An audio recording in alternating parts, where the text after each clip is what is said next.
ಏನು ಇವತ್ತಿನ ದಿನ ನಮ್ಮ ಯುವ ಕಾಂಗ್ರೆಸ್ ವತಿಯಿಂದ ಹಾಗೂ ಕಾಂಗ್ರೆಸ್ ಪಕ್ಷದ ನಮ್ಮ ಇನ್ನಿತರ ಮುಂಚೂಣಿ ಘಟಕಗಳ ಪದಾಧಿಕಾರಿಗಳ ನೇತೃತ್ವದಲ್ಲಿ ಜಮಖಂಡಿಯಲ್ಲಿ ಇವತ್ತು ಒಂದು ವಿಭಿನ್ನ ರೀತಿಯಾಗಿ ಹೋರಾಟವನ್ನು ಹಮ್ಮಿಕೊಂಡಿದ್ದೇವೆ. ಕಾರಣ ಅಷ್ಟೇ, ಈಗಿನ ಜಮಖಂಡಿ ಶಾಸಕರಾದಂತಹ ಜಗದೀಶ್ ಗುಡಗುಂಟಿ ಅವರ ವಿರುದ್ಧ ಯಾಕೆ ಈ ಒಂದು ವಿನೂತನ ಪ್ರತಿಭಟನೆಯನ್ನು ಹಮ್ಮಿಕೊಂಡಿದ್ದೀವಿ ಕಾರಣ ಅಷ್ಟೇ. ತಾವೆಲ್ಲರೂ ನೋಡಿರಬಹುದು, ಶಾಸಕ ಜಗದೀಶ್ ಗುಡಗುಂಟಿ ಅವರು ಇವತ್ತಿನ ದಿನ ಶಾಸಕರಾಗಿ 2 ವರ್ಷಗಳು ಕಳೆದು ಹೋಯಿತು. ಆದ್ರೆ ಜಮಖಂಡಿ ಸಂಪೂರ್ಣ ಅಭಿವೃದ್ಧಿಯನ್ನ ಕಾಣಲಾರದೆ ಇವತ್ತು ಅನಾಥವಾಗಿ ನಿಂತಿದೆ. ಶಾಸಕ ಜಗದೀಶ್ ಗುಡಗುಂಟಿ ಅವರು ಒಂದು ಮಾತನ್ನ ಹೇಳಿದ್ರು ಚುನಾವಣೆಗಿಂತ ಮುಂಚೆ, ನಾನು ಜಮಖಂಡಿ ಶಾಸಕ ಆದ ಮೇಲೆ ಕೇವಲ 1 ತಿಂಗಳು ಅಥವಾ 2 ತಿಂಗಳಲ್ಲಿ ಜಮಖಂಡಿಯ ಸಂಪೂರ್ಣ ಅಭಿವೃದ್ಧಿಯನ್ನು ಮಾಡ್ತೀನಿ, ಎಲ್ಲಾ ರಸ್ತೆಗಳ ಕಾಮಗಾರಿಗಳನ್ನು ಮಾಡ್ತೀನಿ, ಮಾಡ್ಲೇ ಹೊಡೆದ್ರೆ ನೀವು ನನ್ನ ಏನು ಬೇಕಾದ್ರೂ ಕೇಳಬಹುದು ಅಂತ ಹೇಳಿದ್ರು. ಏನು ಸುಳ್ಳು ಭರವಸೆಗಳನ್ನು ಕೊಟ್ಟು ಇವತ್ತು ಅಧಿಕಾರವನ್ನ ಉಣ್ಣುತ್ತಿರುವಂತಹ ಜಮಖಂಡಿ ಶಾಸಕ ಜಗದೀಶ್ ಗುಡಗುಂಟಿ ಅವರು ಇವತ್ತು ದಿನ ಕಾಣೆಯಾಗಿದ್ದಾರೆ. ಯಾರೇ ಸಾರ್ವಜನಿಕರು ಅವರನ್ನ ಅಭಿವೃದ್ಧಿ ವಿಷಯದಲ್ಲಿ ಏನಾದ್ರೂ ಕೇಳಕ್ ಹೋದ್ರೆ ಉಡಾಪೆ ಉತ್ತರಗಳನ್ನ ಕೊಡ್ತಾರು. ಏನ್ ಉಡಾಪೆ ಉತ್ತರಗಳನ್ನ ಕೊಡ್ತಾರಂದ್ರ, ಈಗಿನ ಕಾಂಗ್ರೆಸ್ ಸರ್ಕಾರ ನಮಗೆ ಅನುದಾನ ನೀಡಾಕತ್ತಿಲ್ಲ, ಆ ಒಂದು ಕಾರಣದಿಂದ ನನಗೆ ಅಭಿವೃದ್ಧಿ ಮಾಡಕ್ ಆಗುವಲ್ದಾಗಿತ್ತ ಅಂತ ಹೇಳಕತ್ತಾರ. ನಾವೊಂದು ಈ ಪ್ರತಿಭಟನೆಯಲ್ಲಿ ನಮ್ಮ ಹೆಮ್ಮೆ ನಾಯಕರಾದಂತಹ ಆನಂದ ನ್ಯಾಮಗೌಡರು ನೆನೆಸ್ತೀವಿ. ಕಾರಣ ಏನಪ್ಪಾ ಅಂದ್ರ, ಆನಂದ ನ್ಯಾಮಗೌಡರು ಶಾಸಕರಿದ್ದ ಸಂದರ್ಭದಲ್ಲಿ ಆಗಿನ ಸರ್ಕಾರ ಬಿಜೆಪಿ ಸರ್ಕಾರ ಇತ್ತು. ಆ ಒಂದು ಸಂದರ್ಭದಲ್ಲಿ ಆನಂದ ನ್ಯಾಮಗೌಡರಿಗೆ ಇದೇ ತರ ಅನುದಾನದಲ್ಲಿ ತಾರತಮ್ಯ ಮಾಡ್ತಾ ಇದ್ರು. ಏನ್ ಶಾಸಕರು ಹೇಳತ್ತಾರ ಇದೇ ತರ. ಆ ಒಂದು ಸಂದರ್ಭದಲ್ಲಿ ನಮ್ಮ ಆನಂದ ನ್ಯಾಮಗೌಡರು ಏನ್ ಮಾಡ್ತಿದ್ರಂದ್ರ, ಸದನದ ಒಳಗ ಪ್ರತಿಧ್ವನಿಸಿ ಟೇಬಲ್ ತಟ್ಟಿ ಅಧಿಕಾರಿ ಗಮನಗಳ ಸೆಳೆದು, ಮುಖ್ಯಮಂತ್ರಿಗಳ ಗಮನ ಸೆಳೆದು, ಸಂಬಂಧಪಟ್ಟ ಸಚಿವರನ್ನ ಎಚ್ಚರಿಸಿ ಜಮಖಂಡಿಗೆ ಅನುದಾನ ತರ್ತಿದ್ರು. ಆ ಒಂದು ಗಟ್ಟಿ ನಿರ್ಧಾರ ಮುಖಾಂತರ ಬಿಜೆಪಿ ಸರ್ಕಾರದಲ್ಲಿ ಆನಂದ ನ್ಯಾಮಗೌಡರು 1600 ಕೋಟಿ ರೂಪಾಯಿಗಳನ್ನು ತಂದಿದ್ರು. ಇದು ಒಂದು ಹೆಮ್ಮೆಯ ವಿಷಯ. ಆದ್ರ ಈಗಿನ ಜಮಖಂಡಿ ಶಾಸಕರು ಕಾಂಗ್ರೆಸ್ ಸರ್ಕಾರ ಅನುದಾನ ಕೊಡಾಕತ್ತಿಲ್ಲ ಅಂತಂದು ಹೇಳಾಕತ್ತಾರ. ಹಂಗಂದ್ರ ಅನುದಾನ ಕೊಡಾತಿಲ್ಲ ಅಂದವ್ರ ನೀವು ಈಗ ಎಲ್ಲಾ ಕಡೆ ವಾರ್ಡ್ ಜಮಖಂಡಿ ವಾರ್ಡ್ನ ಕೆಲವೊಂದ್ ಕಡೆ ಪೂಜೆ ಮಾಡ್ಕೊಂಡು ತಿರುಗಾಡತ್ತೀರಿ. ಇದು ನೀವು ತಂದಿದ್ದಲ್ಲ, ಇದು ನಮ್ಮ ಆನಂದ ನ್ಯಾಮಗೌಡ ಶಾಸಕರಿದ್ದ ಸಂದರ್ಭದಲ್ಲಿ ನಗರೋತ್ಥಾನದಲ್ಲಿ ಬಂದಂತ ಅನುದಾನವನ್ನ ನೀವು 2 ವರ್ಷ ಆದ್ರೂ ಆನಂದ ನ್ಯಾಮಗೌಡ ಹೆಸರು ಹೇಳಿ ಪೂಜೆ ಮಾಡ್ಕೊತ ಹೊಂಟ್ರಿ. ನಿಮ್ಮದು ಏನು ಇದ್ರೊಳಗೆ ಪಾತ್ರ ಇಲ್ಲ.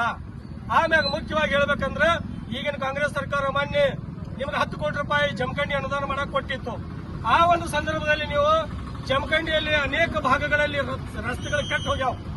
ಅವು ಎಲ್ಲ ನೀವು ಅಭಿವೃದ್ಧಿ ಮಾಡಬಹುದಾಗಿತ್ತು.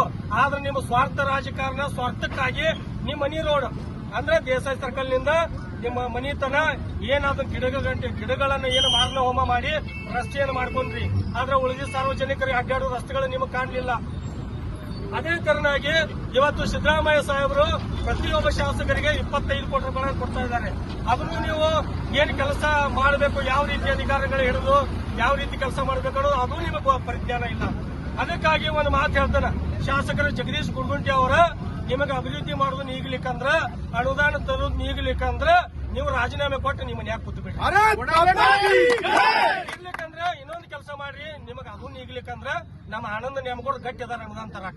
ಅವ್ರು ಚಿಕ್ಕವ್ರಿದ್ರು ಬಹಳ ಶಾಣೆ ಆದಾರು. ಅವ್ರನ್ನ ಕರ್ಕೊಂಡು ವಿಧಾನಸೌಧನ್ಯಾಗ ತಿರುಗಾಡ್ರಿ. ಕಡೆಗೆ ಜಮಖಂಡಿಗೆ ಅಭಿವೃದ್ಧಿಗೆ ಅವ್ರ ಸಾಥ್ ಕೊಡ್ತಾರೋ, ಅವರೇ ಜಮಖಂಡಿ ಕಾಮಗಾರಿ ಮಾಡಕ್ಕೆ ನಿಮಗೆ ಕೆಲಸ ಮಾಡಿ ತಂದು ಕೊಡ್ತಾರ ಅಂತ ಹೇಳಕ್ ಇಷ್ಟಪಡ್ತಾರೆ. ಯಾಕಂದ್ರೆ ನಿಮ್ ಕಡೆ ನಿಗಂಗಿಲ್ಲ, ಅನುದಾನ ತರಾಕು ನಿಗಂಗಿಲ್ಲ, ಸದನದಾಗ ಧ್ವನಿ ಎತ್ತಾಕು ನಿಗಂಗಿಲ್ಲ, ಅಧಿಕಾರಿಗಳ ಎಚ್ಚರಿಸೋದು ನಿಗಂಗಿಲ್ಲ, ಮುಖ್ಯಮಂತ್ರಿಗಳ ಹೆಸರಿಸೋದು ನಿಮಗೆ ನಿಗಂಗಿಲ್ಲ. ಅಂದ್ಮ್ಯಾಗ ನೀವು ಯಾಕೆ ರಾಜಕೀಯ ಮಾಡ್ತೀರಿ? ನಿಮ್ಮ ಸ್ವಾರ್ಥ ರಾಜಕ್ಕಾಗಿ ಯಾಕೆ ಜಮಖಂಡಿ ಮತಕ್ಷೇತ್ರದ ಜನರನ್ನ ಬಲಿ ಕೊಡಾತೀರಿ? ಅನೇಕ ಕಡೆ ನೋಡಿದ್ರೆ ತೆಗ್ಗ ಗುಂಡಿ ಇವ ತುಂಬ್ಯಾವ್. ಜಮಖಂಡಿ ಪೂರ್ಣ ಮತ್ತೊಂದು 10-20 ವರ್ಷ ಹಿಂದೆ ಹೋಗಿತ್ತು. ನೀವು ಶಾಸಕರು 2 ವರ್ಷ ಆಗಿದ್ದಕ್ಕಾಗಿ. ಆದ ಕಾರಣ ದಯವಿಟ್ಟು ತಾವು ಎಚ್ಚರಿಸಿಕೊಂಡು ಆದಷ್ಟು ಬೇಗನೆ ನೀವು ಅನುದಾನ ತಂದು ಜಮಖಂಡಿ ಅಭಿವೃದ್ಧಿ ಮಾಡಬೇಕು. ನೀವು ಗುಂಪು ನೆಪಗಳನ್ನ ಹೇಳೋದು ನಿಲ್ಲಿಸಬೇಕು.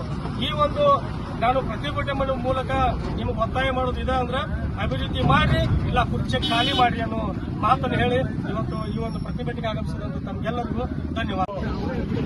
ನಮ್ಮ ಜಮಖಂಡಿ ವಿಧಾನಸಭಾ ಚುನಾವಣೆಯಲ್ಲಿ ಶಾಸಕರಾಗಿ ಆಯ್ಕೆಯಾಗಿ 2.5 ವರ್ಷ ಆಗ್ತಾ ಬಂತು. ಇವತ್ತು ಏನೂ ನಾವು ಅಭಿವೃದ್ಧಿಯನ್ನೇ ನೋಡ್ತಾ ಇಲ್ಲ. ಯಾಕೆ ನೋಡ್ತಾ ಇಲ್ಲ ಅಂದ್ರೆ, ನಮ್ಮ ಶಾಸಕರ ವಿಧಾನಸಭೆಯಲ್ಲಿ ಬೆಂಚ್ ಗುದ್ದಿ ಮಾತಾಡಬೇಕು. ಬೆಂಚ್ ಬುದ್ಧಿ ಮಾತಾಡಿ ಅಲ್ಲಿ ಹೋಗಿ ಇದ್ದಂತ ಮಿನಿಸ್ಟರ್ಗಳನ್ನ ಫಾಲೋ ಅಪ್ ಮಾಡಿ ಅನುದಾನವನ್ನು ತರಬೇಕು. ಅದನ್ನು ನಮ್ಮ ಶಾಸಕರು ಮಾಡ್ತಾ ಇಲ್ಲ.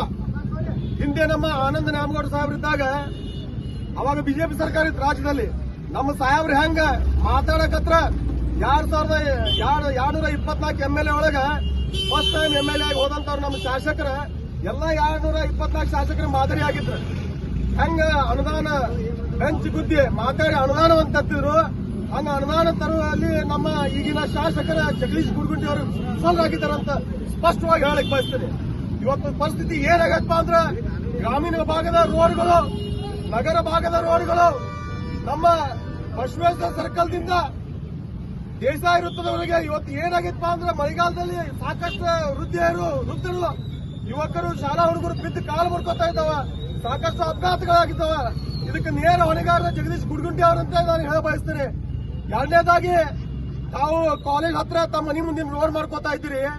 ನಮಗೆ ಸರಿ ಇದೆ, ಆ ರೋಡ್ ಆದ್ರೂ ನಮ್ಮ ಜಮಖಂಡಿಗೆ ಒಳಿತು. ಅದೇ ರೀತಿ ಉಳ್ಕಿದ್ರ ರೋಡ್ ಏನಿದ್ದಾವಲ್ಲ ಅದೇ ರೀತಿ ನೀವು ಅಭಿವೃದ್ಧಿ ಮಾಡಬೇಕು ಅಂತ ಹೇಳಿ ನಾನು ಈ ಪ್ರತಿಭಟನೆ ಮೂಲಕ ಒತ್ತಾಯ ಮಾಡ್ತೇನೆ. ಸ್ಪಷ್ಟವಾಗಿ ಹೇಳಲು ಬಯಸ್ತೇನೆ, ತಮಗೆ ಅಭಿವೃದ್ಧಿ ಮಾಡಲು ನೀಗದೇ ಇದ್ರೆ, ತಮಗೆ ಅನುದಾನ ತರಲು ನೀಗದೇ ಇದ್ರೆ ತಕ್ಷಣ ರಾಜೀನಾಮೆ ಕೊಟ್ಟು ಮನೆಗೆ ಹೋಗ್ಬೇಕಂತ ಹೇಳಿ ನಾನು ನಿಮಗೆ ಒತ್ತಾಯ ಮಾಡ್ತೇನೆ. ಈ ಪ್ರತಿಭಟನೆಗೆ ಕರೆದು ನನಗೆ 2 ಮಾತನ್ನು ಮಾತನಾಡಲು ಅವಕಾಶ ಮಾಡಿಕೊಟ್ಟು